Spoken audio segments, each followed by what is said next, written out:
All right, everybody, we're going to get started with our program for today. My name is Nick Bates. I am currently serving as an assistant director for Thurman Center Networks at the Howard Thurman Center for Common Ground at Boston University. And I'm also a member of the TPE steering committee, particularly working, my sub-working group is actually candidates. So I'm actually extremely excited for this session.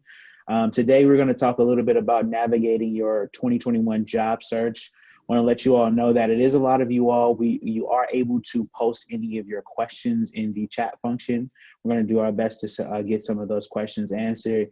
We also know that many of you all submitted questions in advance, and we're going to try to answer those as well. We have two panelists here today, and then I'll serve as your moderator.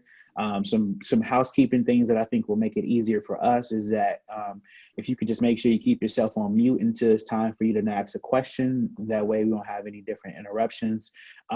We're so happy that everybody has their cameras on. If you want to keep your camera on, we love it because we love audience feedback and we love looking at your beautiful faces to make sure that we're offering words that encourage you and that help you with your job search as well.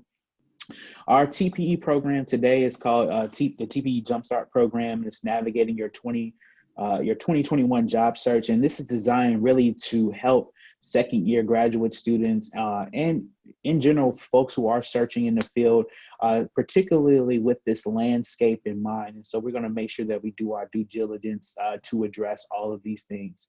Additionally, at the end of the program, we'll have time for questions that you may have of the doctors Shirley, as well as questions that you may have of TPE. I hope we can answer that. And we'll have some announcements for our future Jumpstart programs, which are all occurring pretty much at this exact same time on Thursday in the month of October for Careers and Student Affairs Month. So first, I will introduce both Doctors Shirley's. Each of them are going to give us about a little 5-minute sort of analyzation of our current landscape in higher ed. And we'll try to answer some of your questions in between all of these different things, and hopefully we'll have a good program. So to start, I am going to read the very lengthy bio of these two people who have had very I call them legends in my own world, but legendary and lengthy careers that include a lot of intense mentorship of student affairs graduate students as well. First and foremost, Dr. Zachary Shirley serves as the director of the Center for Fraternity and Sorority Life at the University of North Texas, with oversight of the staffing, budgetary, and programmatic efforts for the fraternity sorority community. As a student affairs practitioner for more than 10 years, Dr. Shirley has worked in both professional and volunteer capacities with a wide array of fraternity and sorority communities across the country. Dr. Shirley has previous experience from Texas Women's University, the University of Texas at Dallas, Texas A&M University Commerce, the University of Cincinnati, and most recently, Indiana University Bloomington, where he served as the Assistant Dean for Sorority and Fraternity Life. Dr. Shirley graduated with his Bachelor of Science degree from Paul Quinn College and HBCU, his Master of Science degree from Texas A&M University Commerce, and his Doctor of Education degree from the University of North Texas. His dissertation examined declining participation in fraternities and sororities and factors that led to students choosing to forego that experience in light of other campus opportunities at a single institution. Dr. Shirley is passionate about serving as a voice for all students, especially those who identify as minorities at their universities and within their community. Dr. Shirley enjoys spending time getting to know students and learning about their personal journey, and strives to create spaces for all students to develop and thrive no matter their background and or experiences. Holding affiliations with Phi Beta Sigma Fraternity Incorporated and the Fraternal Organization of Prince Hall Masonry, Dr. Shirley is an avid proponent of community engagement and working to better the environment of those around him. So we're going to get into Dr. Greg Shirley's bio. Dr. Gregory Shirley II serves as the Associate Director for Employer Relations, Technology, and Operations at the Texas Women's University Career Connection Center. Dr. Shirley possesses 12 years of relevant experience in higher education, specifically in student affairs and career development. He received his Doctor of Education in Educational Administration, emphasis in curriculum supervision and instruction, as well as his master's degree in higher education administration from Texas A&M University Commerce, and his Bachelor of Science in Secondary Education from Paul Quinn College. He currently serves as the co-chair for employer outreach for the Metroplex Area Consortium of Career Centers, where he is also a past president.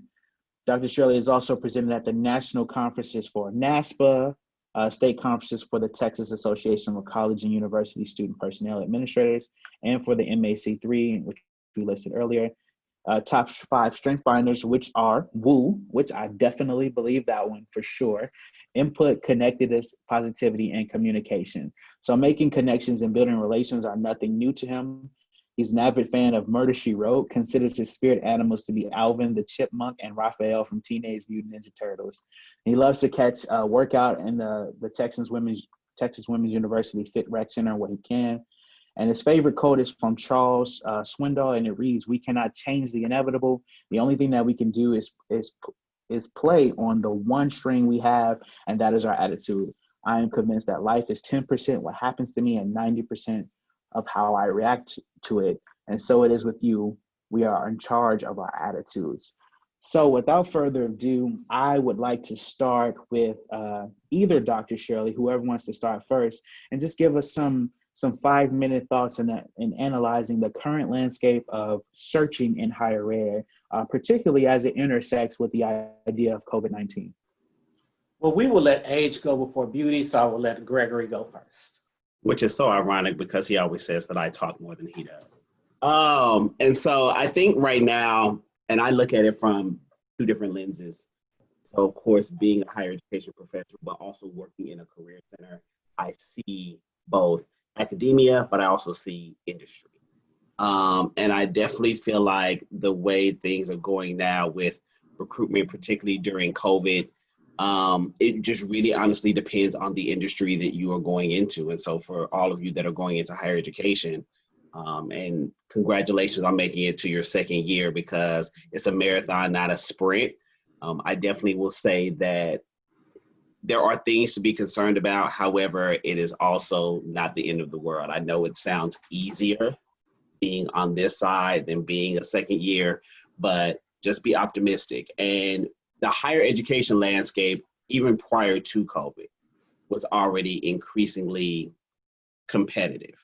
And what I mean by that is because higher education has provided a unique opportunity for so many different people, and I'm looking at the screen now, we have different races, ethnicities, genders. There's probably different sexual orientations or gender descriptions. Higher education gives you that place to where you can really be yourself.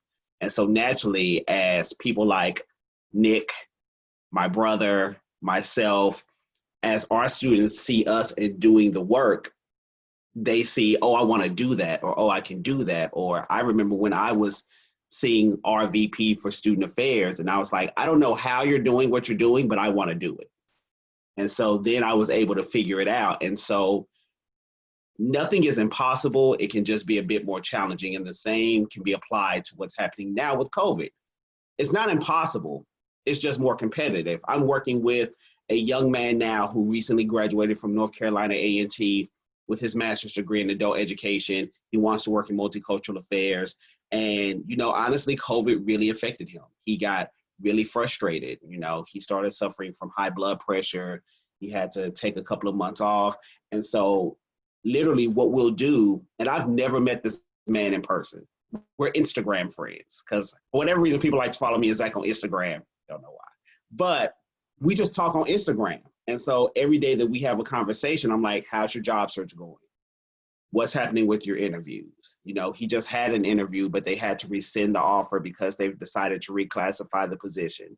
He was really frustrated about that. I'm like, okay, well, let's process through that. Let's talk through that.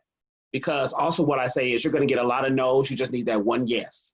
And my responsibility to the young professionals, whether it's you all that are here or the ones that my brother and I mentor, or the ones that I know, is to show you that there is light at the end of the tunnel and there's something on the other side. We just have to map it out. And it's like my doctoral advisor used to say, you're in the stadium, you're in the ballpark, we just got to help you find your seat.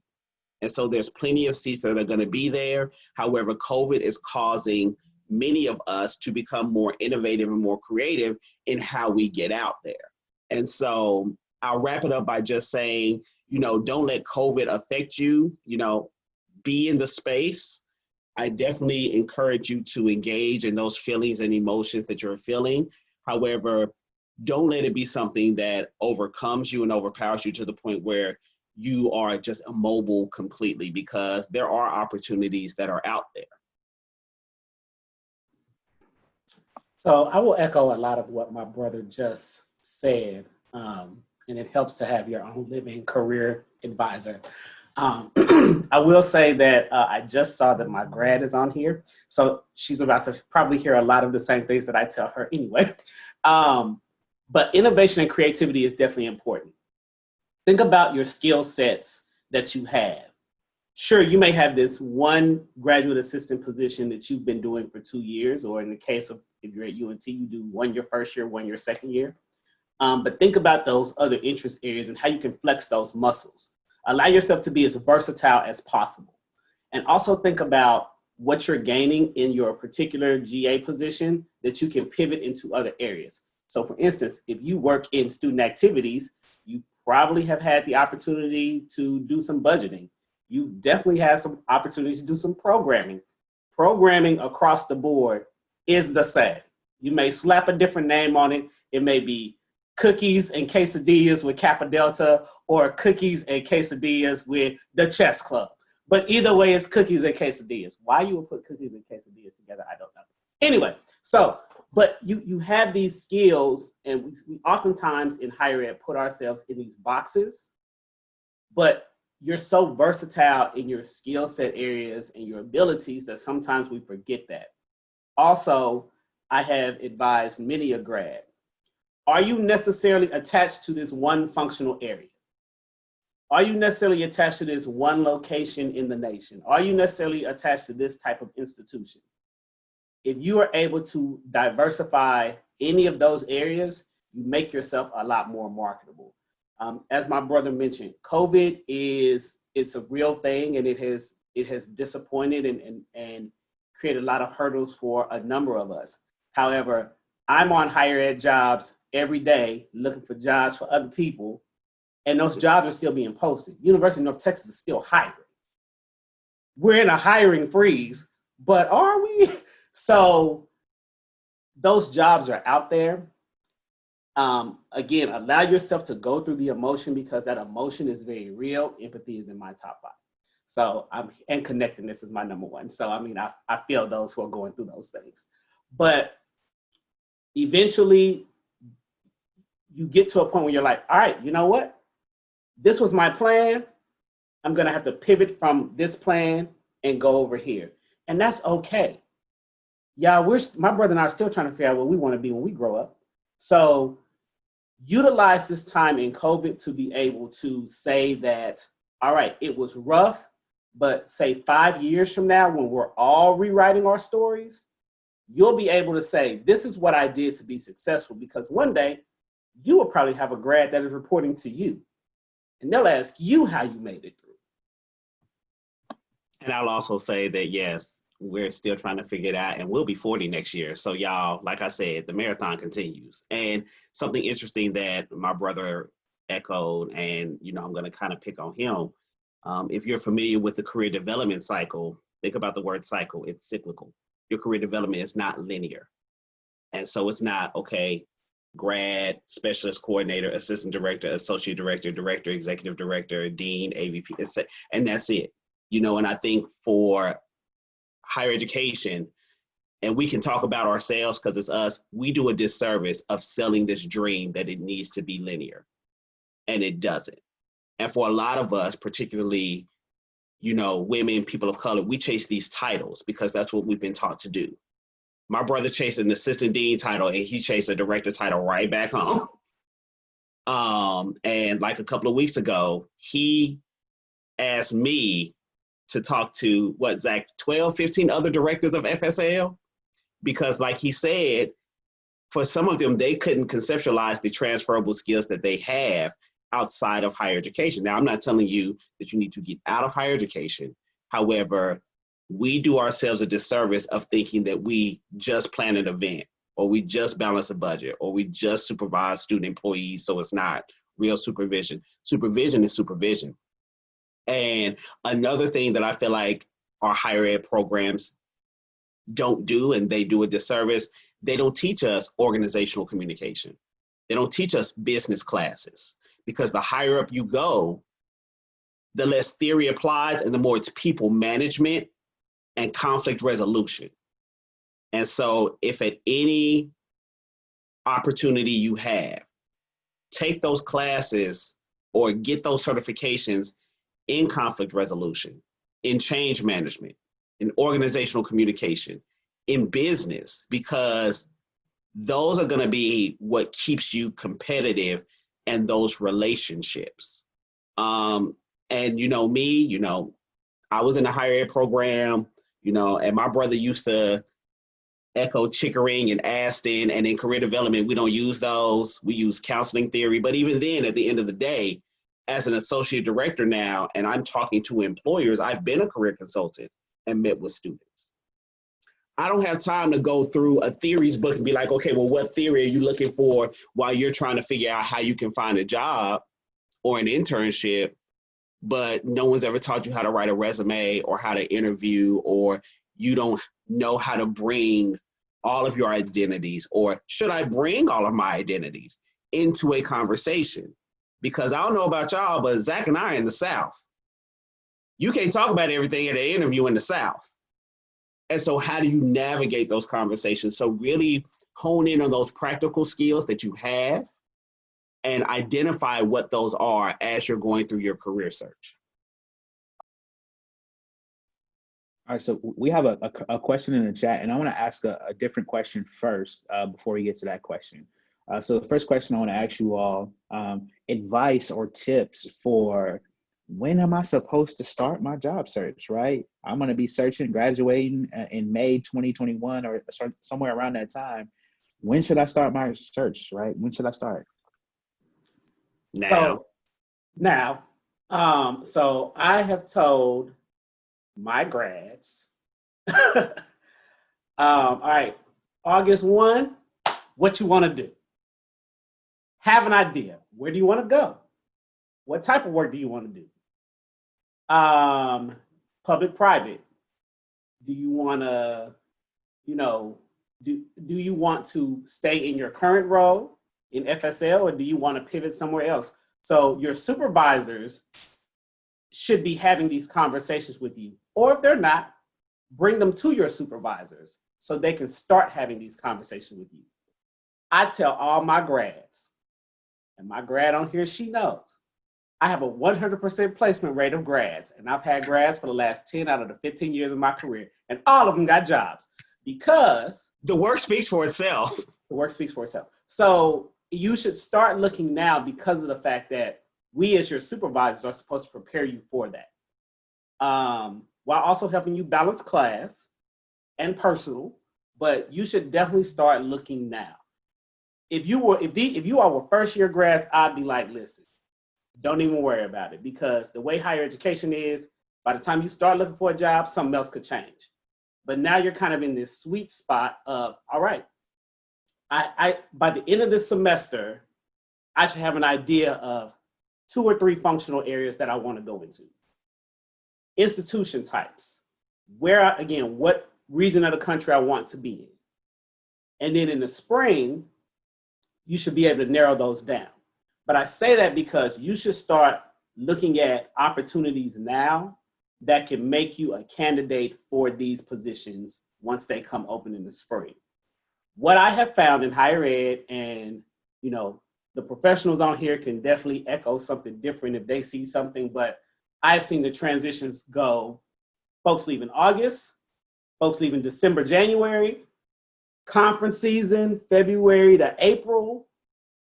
And then you may have some folks who are like, all right, I did this academic year, I'm leaving in May. So there's always these pockets of when jobs are open. But keep in mind that you need to know what you are willing to do and where you're willing to go. What I would also suggest is just start looking at job descriptions. Go on higher ed, do what I like to call a soft e-search. Go on higheredjobs.com or the NASPL website or the ACPA website or whatever professional association, and start looking at those job descriptions and seeing if you have the experiences currently to match up with those. And if you don't, what can you do to get them? I'm shocked that Zach did not bring this up, but I want you all to write. I know what you're about to bring up, and I was going to let you bring it up. Okay, all right, well, that's fair. Go ahead and write those 4 words down because we're going to unpack those.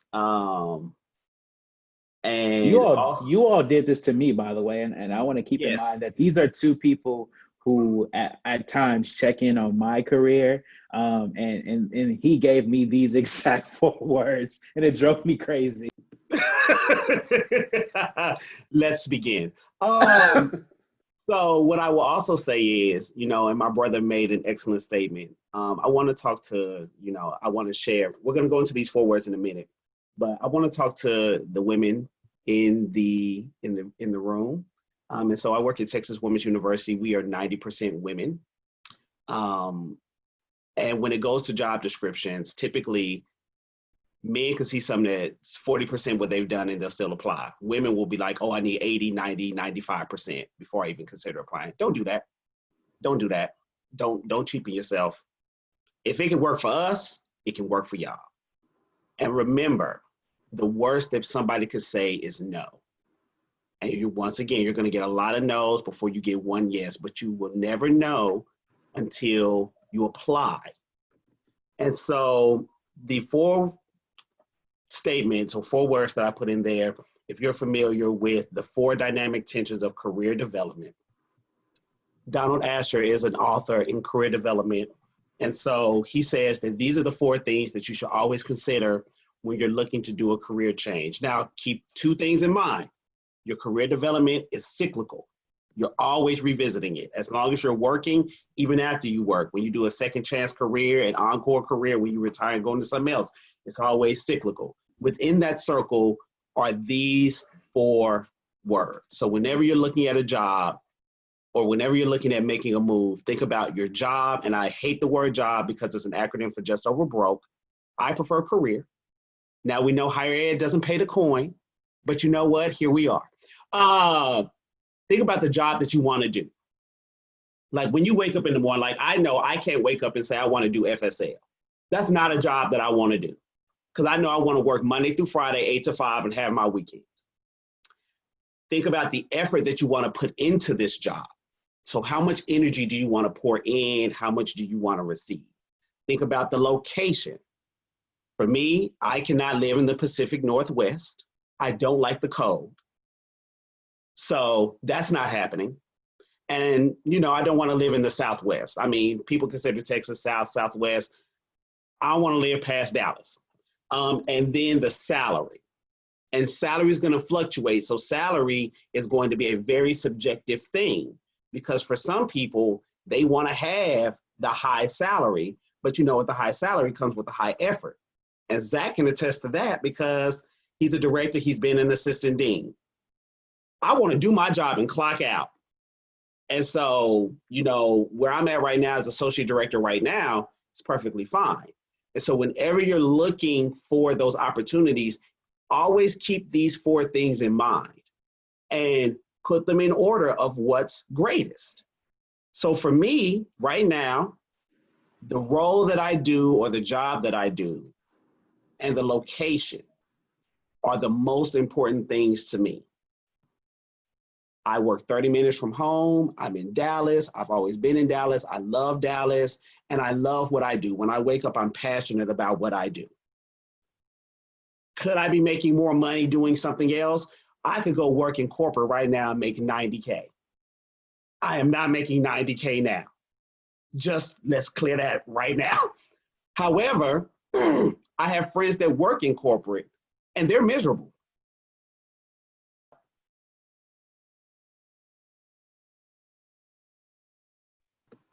I think he. They're like, you only have like 4 more personal days.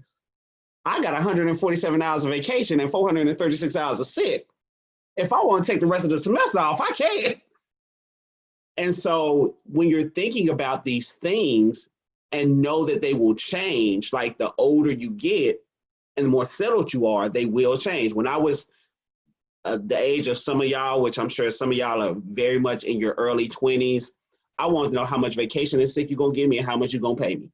That's all I cared about. I didn't care what I was doing. But now that I'm older, and my brother and I's mentor, Dr. Robert Dotson, says this, I'm quick to say, I'm not doing that. We can talk about it. We can hear about it. I'll even let you talk first. I'm not doing that. I'm not. And so that confidence and that self-assuredness, if you don't already have it, you will develop it. But always keep in mind when you're looking for that first job or that first gig, start 6 to 8 months prior to graduation. Like Zach said, you need to start doing that soft search first because you need to figure out what it is you don't want to do and where you don't want to live. And it's easier to go ahead and knock those out in August, September, than waiting until March, April, when you're getting ready to graduate, you're going through finals, you may have to write a thesis, you may have to take comps, all of those things. And it's not just people in higher education. I've done career development going on 13 years. And the one thing that I can say is human beings love waiting till the last minute because we think we have so much time. Or we think, you know what, let me just get this degree first. Then I'll worry about my job search. It probably won't take more than 6 weeks. No, I've known people who've graduated in May, they didn't have a job for 8 months. And they're stressed out. But there's only so much you can do because they want that automatic gratification, which I understand, but it's more than a degree. We got we got 101 people in here. All of y'all are your competition. All of y'all are gonna be looking for an opportunity come May, come August, come December when you graduate. What's setting you one person apart from the other 100 people that are in this room? Because it's not gonna be a degree, all of you will have degrees. It's not gonna be a GA experience, all of you are gonna have GA experiences. And a lot of people think, oh, well, I have a degree, so that should be enough. A degree ain't been enough since the 2008 recession. So what are you going to do to diversify yourself? And think about the things you can control, and I'm gonna land this plane. I can remember when Zach and I sat and we were like, we know we wanna be in higher education for the rest of our lives, and we wanna be like these big wigs, big people. And so what we realized was you need years of experience and a doctorate degree doesn't hurt. But Zach and I, this was like 2005, 2006, we just completed our master's programs and we had the conversation and we were like, you know what can we get first? We can't get the years of experience first. They just gotta come. But we can knock out this doctorate degree first before we get married, have kids, or something else happens or life happens. And so that's what we did. And so the same applies for your career search. Whatever you could go ahead and knock out first, whatever that low-hanging fruit is, do that first. Because there's going to be other things that's going to take a little bit more of your time. And so real quick, I know I dropped it in the chat, but I also want to be able to show you all and explain it to y'all, my 4 dynamic tensions. So can everybody see my screen? The typical Zoom question. Can you see my screen? Yeah. So I dropped it in here and I noted in the chat that this is my 4 dynamic tensions from Indiana University. So I just want to let y'all know real quick why these arrows are the way they are. So again, I was an assistant dean for sorority and fraternity life at Indiana University. Zach, reduce your screen to like 50% so we can see all 4 quadrants, perhaps. Well, I'll scroll down. I'm gonna explain each one. Okay. Well, so I was an assistant dean, job occupation. So I had a cool title and I was on the leadership team for student affairs. I was one of 4 deans in the division of student affairs. Weren't you the only black man? Like, what? Weren't you the only African-American? I was the only African-American and I was one of 2 males, but whatever. So I felt like that was a dynamic win for me. So that is why that arrow is pretty much toward the middle. I wasn't the dean, but I was an assistant dean, so I was almost there, halfway there. IU paid me very well for what I did. So I achieved very much in the salary area. And that is why that arrow is as high up as it is now. So I was really winning in that quadrant. But if we go down to effort and location, my effort as an assistant dean, I was on call at least 1 week out of every month because all of the deans were. And in my mind, I was like, I'm a dean. I shouldn't be on call. But I was. And we had close to 8,000 Greek students and 75 chapters at Indiana University. It's a Big Ten institution, so you can imagine the conduct concerns that occurred at that type of institution. So my effort, the reason why that arrow is so low is because my effort was so great. So try not to be confused by that. I was not winning in that area. That's why that arrow is so low. And finally, location. I was in Bloomington, Indiana. So here I am, a Black, openly gay man in Bloomington, Indiana, and probably 30 minutes from one of the hotbeds of where the Ku Klux Klan was founded, which was a city that I would have to drive through every time I wanted to go to Indianapolis. There was no shortcut. And so my location definitely was not ideal. And so I share this with you all to let you know that for me, what the 4 dynamic tensions means is if you're lucky, you're going to win you're going to win 75 out of 100% of the areas that you have. I was winning 25 and a possible. And so when I came back to Texas and came to University of North Texas, I took a pay cut, but it wasn't that drastic because Texas does not have state income tax. Indiana does. Also, y'all, let me tell you something. When you do your job search, look for states that have state income tax and look for states who do not. Because that's another thing that they don't teach us. Because that state income tax, in addition to federal income tax, is going to take a lot out of your check. So I took a $10,000 pay cut to come home. But in the wash, when I got done with taxes and all of that, it was really like $3,000. I'm not going to miss that. My job / occupation, I'm a director. I still oversee a fraternity and sorority system, so it's not bad. However, my effort and location ended up winning dramatically. So now I am at a place where I do have 75% out of 100. And so I would encourage you all to do your 4 dynamic tensions for yourself every time you switch jobs or when you start thinking about a job.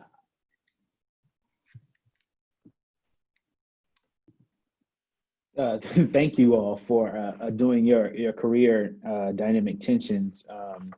That is one of the things that helped me actually secure my current role. I reached out to them, and that's the first thing they offered me. And I was looking for something very specific, transitioning out of residence life, because I too did not want to be on call anymore. So we have a question in the chat, and I want to get to it.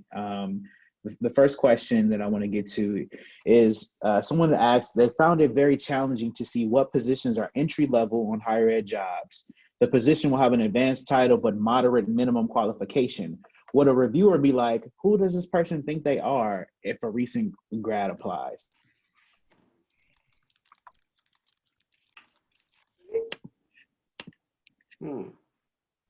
So I can actually kick this off because this is actually my own personal experience, honestly, as a moderator. My first official higher ed job out of grad school was a role that required more experience in years than I had at that current moment. And I actually, it wasn't a traditional resident director role. It was sort of a hybrid position, and where I was an assistant director who had about 40% responsibility with student conduct, and the rest of my responsibility was housing and residence life. And I applied. And here's why I say you should always apply. If you think that you have enough transferable skills, right, which is something that they've mentioned, if you think you have enough transferable skills, if you think you can articulate that in your resume, if you know how to quantify your resume instead of just always qualifying your resume, then I think if you think you have those things in your toolkit, you should try and apply. But I also think this goes back to Dr. Gregory Shirley's point about folks feeling like they can't apply. Particularly, there are a lot of studies that are done around this about how men and women apply for jobs. I am typing into the chat something that Brother Nick resonated on in terms of, because I can't talk and type at the same time, I'm sorry. Doctorate degree is a sign of perseverance and tenacity, not intelligence. Always remember that. And so, like he said, quantify your documents. This is the accomplishment statement formula. So whenever you are doing your bulleted statements on your resume or your CV, always start with an action verb that's in the job description, then the task performed, and then quantify the results if possible. Put that quantifiable amount in numerical format. So because your resume can be written in incomplete sentences and it's understood, so numbers from 0 to infinity can be written in numbers. Do not do that on your cover letter though. Numbers from 10 and above can only be written in numerical format. Our eyes are led to bullets, bolding, and numbers. And so whenever you put those numbers on your resume or your CV, that's going to jump out. And so this is also where, and we're probably jumping ahead, so I apologize, Nate. This is where you need to have your mentors and your sponsors. And so your sponsors will talk about you in a room even when you're not. And because of that sponsor, if you have a sponsor that's very well known in higher education, they can attest to your skills and your work regimen more so than any job description can. And so if they're able to go ahead and have that conversation and get ahead of that, because 80 to 85% of positions are acquired through networking, then they can go ahead and provide your documents to those hiring managers and those people. And so then you're able to at least have a conversation. Because if you're anything like me, like I said, I'm woo, input, connectedness, positivity, communication. I may not always be able to articulate myself very well written. I mean, because I like to write. I enjoy having that conversation face to face. I enjoy that eye contact. I enjoy giving you that nonverbal communication. I enjoy being a storyteller and painting the scene like you're there. And so all you need to do is to get that opportunity to talk to them, whether it's through phone, Skype, in person, and really articulate what that is. So, you know, don't let what they're asking for in the description deter you, because it goes back to, once again, the worst they could say is no.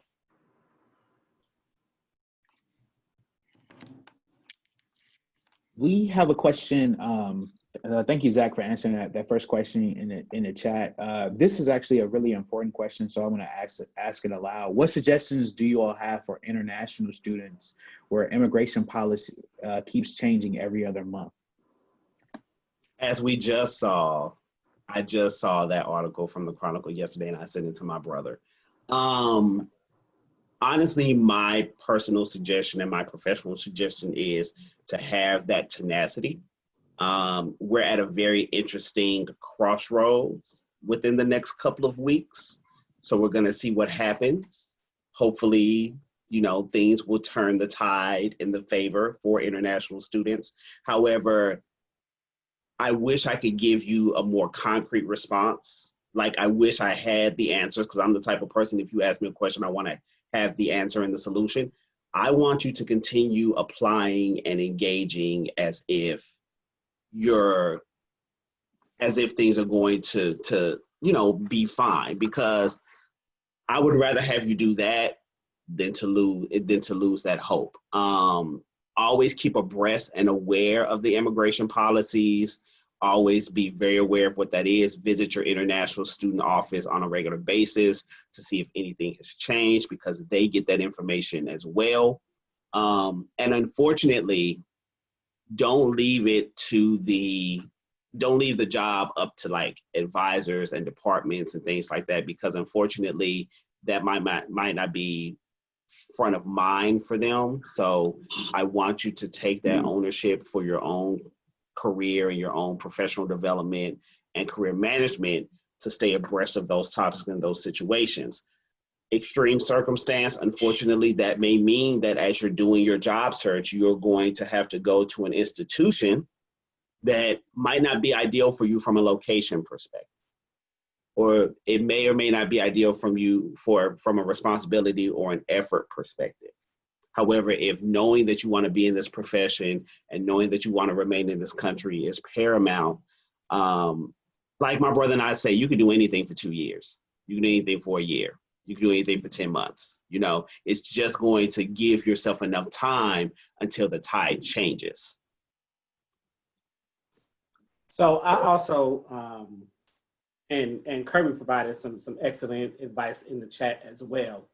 I see two other questions about applying for roles with start dates during the last semester, as well as if you are a spring 2021 graduate, when would be the best time to start applying? So I feel like we can lump these together almost.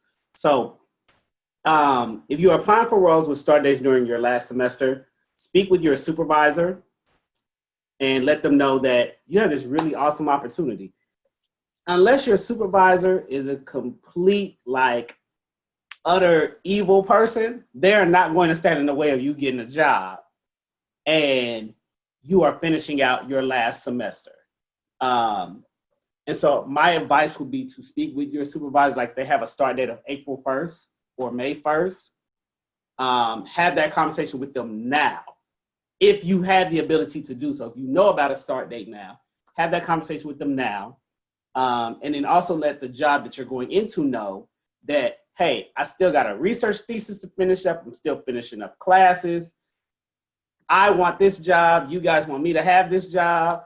I want to be able to fulfill my last commitments to my program or to my position. We all work in higher ed, so we all understand that flexibility needs to be had. And so that would be my advice for that. If you are a spring 2021 graduate, the best time to start applying, again, I would say you start applying now.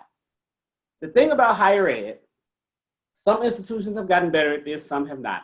But you can apply in October, and you may not hear anything until January.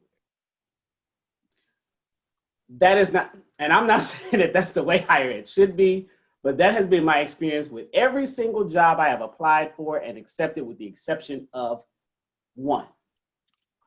University of Cincinnati moved very fast, but other than that, I would apply for a job in June, wouldn't hear anything until August. So I would say apply now. You want to get your name in the hat. And again, if you are a second year especially, it is expected that you are applying before graduation, because you're going to graduate. Like, that's not going to change. You're going to graduate, you're going to need a job. So start those applications now, or whenever you see those roles, so that you are able to allow yourself to be in the hat for, or as I like to call, the sorting hat of higher ed. Because, and somebody alluded to this earlier, and I can't remember who, but don't tell yourself no. Let them tell you no. Do not shortchange yourself on anything. It was Nick, actually. If you see a role that it's like, all right, it requires these qualifications, and I kind of have these qualifications, and I have this degree, it's kind of in a gray area, apply anyway. Because you could be kicking yourself in the pants later on if you say, man, I should have applied for that job. I'll tell y'all right now, you are about to experience this if you haven't experienced it already. It's a full-time job applying for jobs in higher ed. They want you to fill out everything on your resume, and they want you to upload the resume. That's something that's toxic, actually. That is toxic behavior, higher ed. So you might as well add that onto your spreadsheet. I applied for a program coordinator job at Southern Methodist University on this date. These are the requirements, but I'm going to go ahead and do it anyway. Because you don't, again, you don't want to be able to put yourself in a position to say, I should have applied for this job, but I didn't. Also going back to, what was mentioned, Kirby, with HR, the interesting thing about HR, and this is whether it's industry or it's higher education, is you will be surprised as an international student how much you need to educate the HR professional on sponsorship. Because 9 times out of 10, they don't know everything that sponsorship entails. And so I really experienced this when I was working as the Assistant Director for Career Services and Operations at the University of Texas at Arlington, because we had a very wonderful working relationship with our International Student Services Office. And they had career advisors, international advisors rather, in the international office that advised the international students on everything from a documentation, when to apply for sponsorship, etc. But they didn't train them on how to have that conversation in an interview. The career consultants, which I was at UTA, we would train them on how to do an interview, but then when it came to the sponsorship questions in terms of paperwork, we didn't know. The amazing thing about this is, until I started asking questions, the right hand didn't know what the left hand was doing and vice versa. So the advisors in the international students office didn't know that we were talking about sponsorship, but interview questions, but we didn't know that they were talking about how to do the paperwork. So for the first couple of years, we were beating our heads up against the wall in the Career Center saying, we don't know what to ask, until one day I was like, let me just ask this question. And then the floodgates just opened. And then also recruiters 9 times out of 10 and HR professionals 9 times out of 10, they don't know, like I said, the intricacies of it because they don't live in it day to day. And so unfortunately, it's the responsibility in some cases of international students to say, hey, this is actually what this means. And so I'll see it at job fairs all the time. A company would be like, which is very rude to me, they'll put up a big sign, big as day, we don't offer sponsorship, which is very rude, but they don't know what it entails because they think, oh, we have to spend this exorbitant amount of money, but that's not necessarily the case. But our students who are international also don't know how to have the conversation because they just, you know, in some cases think, okay, well, this is what sponsorship means. I need to ask this question. But I say there's a way that you have to finesse that conversation. And so if you're able to go into that conversation with as much knowledge that you have, say, okay, well, this is what it actually means. These are some misconceptions, but this is not what it means. Let me tell you what it means. I feel like that will help navigate the conversation a little bit more effectively as well. All right, so I want to ask you all 2 more questions, right? And there's one question. The first question is in the chat, so I want you all to be able to answer that. And I'm going to ask you a question about advice that you're giving to your grads today. So this is a question from Jillian. Jillian's asking a question that she's been, Jillian's been applying for jobs that require a master's. Jillian graduates in April 2021. My anticipated graduation month or years on a resume. However, the applications always ask if you have a master's, yes or no. Is that a question weeding out applicants? Can I say yes because I would have my master's by the time I would start the position? It's an applicant tracking system question. So yes, it is to weed out people. And this is the same question that oftentimes, ironically, I get with international students when they ask, do you require sponsorship now or in the future?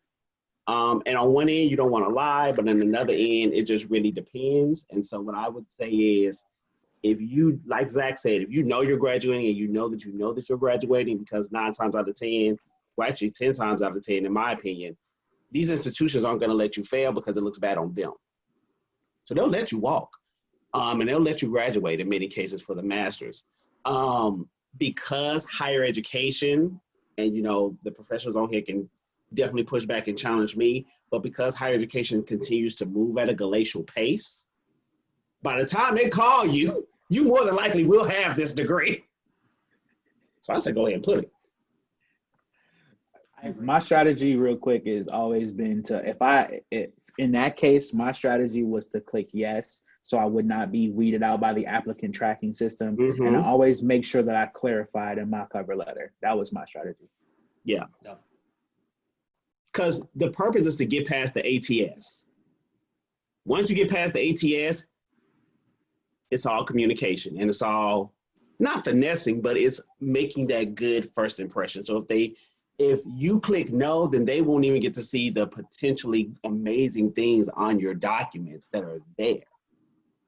And you'll get the degree. Tips on virtual interviews, I saw that and I love it.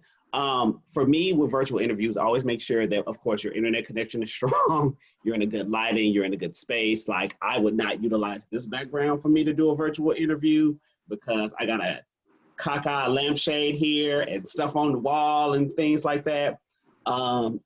Treat it as if it's an actual interview, dress the part. So for example, I had a young lady that was applying for a position and she had a virtual interview with the office and faculty members because it was going to be a partnership type of role. She worked closely with the colleges. She showed up on the interview with a t-shirt on and it was a Zoom interview. And so I think for a lot of people, they don't consider a Zoom interview to be an actual interview. Y'all, it's a face-to-face interview. It's just on a camera. This is not a phone interview. And even if you have a phone interview, still dress the part, because we behave differently when we are suited and booted. Open casket, sharpened camera ready. Smile, project, do what you can to make sure that the space is safe and there's nothing weird going on in the background as well. And for a lot of you, go to your career centers, because as graduate students, you still are able to utilize your career center free of charge because you pay for it out of student services fees. Many of your career centers will have, well, I don't know how it is now with COVID, but they have interview rooms set up with strong Wi-Fi so you can do a virtual interview. And they can also coach you on how to do your virtual interview. They can take you through a virtual mock interview. I think those are going to be important. Somebody else asked, how important is it for informational interviews? Very important. You need to make sure that you're talking to people who are in the roles that you feel like you might want to go into. And what I've always told people is, in having an informational interview, you're going to tell one of two things, or you may tell both things. You're going to talk to somebody and you're going to see who really loves what they do and who really hates it. And when you have an informational interview, if you're excited to talk to somebody, like if any of you are ever excited to talk about wanting to go into a career development center, I'm going to talk your ear off about it all day. But you may talk to somebody who is not that passionate and they just see it as a job. And I've worked with people who have been like that before. They literally see it as transactional. They're not helpful to students. They're very much, I'm like, why are you here? It's like that person that works in financial aid and they're not happy. Why are you here? Just give me my refund check. So last question for you all. How has your mentoring and advice changed for graduate students, folks looking for positions in this time, right? It has to have changed, or if it has, what you would say to a grad before COVID and what you would say now. So I would say that my mentoring has changed because we can't ignore the reality of what's going on right outside our windows.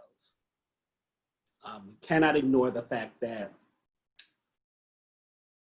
students may opt to not live on campus because all of their classes are virtual, which then influences the auxiliary funds, which then influences hiring, which then influences positions being open, which then. So number one, acknowledging what is very real and going on in our society. But also, I would say, and again, my grad, she's on here, so she can correct me if I'm wrong. But being able to say, all right, rest of you must, but don't you quit. Because you are still working in this role. You're still getting these experiences. And you're still going to be marketable for a job. It's just going to look different.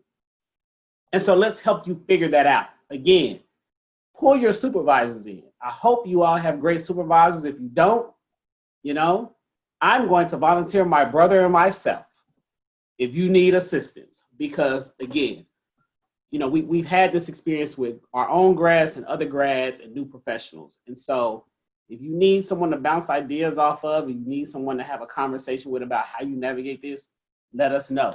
But my mentoring has definitely been a lot more. I've always been a hands-on mentor, but then eventually I kind of push you out the nest and be like, all right, go. But now it's like, all right, instead of me pushing you out of the nest, I'm going to fly with you for a little bit. So as I tell my students, my undergraduate students, as your advisor or as your director, I can advise you. I'm the GPS in your car. You can decide if you want to take the directions I'm giving you, or you can decide if you want to turn left when I tell you to turn right.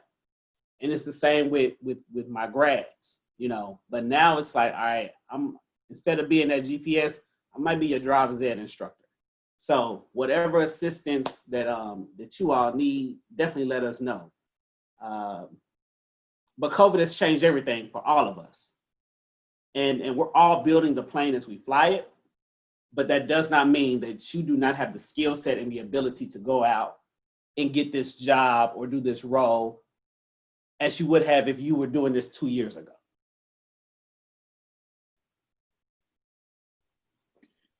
Greg, any closing thoughts on that question? Oh no, he hit the nail on the head. I mean, don't let it change. We are here to help. I just dropped in my LinkedIn. I see some of you have already connected with me, which is great. And it's one of those things where we can, even if we need to have a small group meeting where we just talk for like 60 minutes to be like, you know what, just let it be free word association. What are you concerned about? What are you worried about? And it's, I think Zach lucked up because, like he said, he has a living career advisor. So all of these things that you all are asking, I've been doing this for 12, 13 years. So the game is to be sold, not to be told, but I'm gonna give it to y'all for free. I get it for the free every day. The game is for free. The hustle is what costs. So more than happy to go ahead and connect with you all and help you out in your journey. And you know what? Y'all probably not going to invite me back after this. One day, you may want to have the conversation of how to transition out of higher education. We can have that conversation. But not now. Y'all need to work in higher ed. Because you know what? Transitioning in. You're transitioning in. I would like to say thank you all for doing this. I asked on a whim and hoped that you all were available because I knew you could provide valuable insight to the students and those who are searching. I have a couple announcements that are TPE related that I want to make sure I share. For those who have first-year grads at your institution, the Placement Exchange needs talented grad students for our TPE Ambassador program. We're seeking any students that's seeking leadership experience and excited to increase their involvement in higher education. This is a great opportunity for you. We do have all of this information on our website. I believe our website, correct me if I'm wrong, Kirsten, is theplacementexchange.org and not .com, because I used to always say .com, .org. You can find that information there regarding the TPE Ambassador Program. And lastly, what I want to say about this is an official, this is our first TPE Jumpstart Your Search program. The next one will take place next Thursday, October 15th at 12:30 p.m. Eastern Time. And our topic is exploring all of your options. Again, I want to thank both Dr. Shirley's for giving such valuable information. And please make sure we will send you all a copy of the recording and a copy of the Before Dynamic Tensions as well. And Kirsten and Kirby are putting in some of the links for the TPE Ambassador, but we will send that other information to our registrants as well. Again, the 4 Dynamic Tensions helped me secure my current position. So thank you all for attending, and thank you all for participating. And thank you to our committee, both Kirsten for answering questions in the chat related to all things career development and job searching. See you all. Have a good one. Start looking for those jobs now. Start looking for jobs. Start looking. Right now. Right now.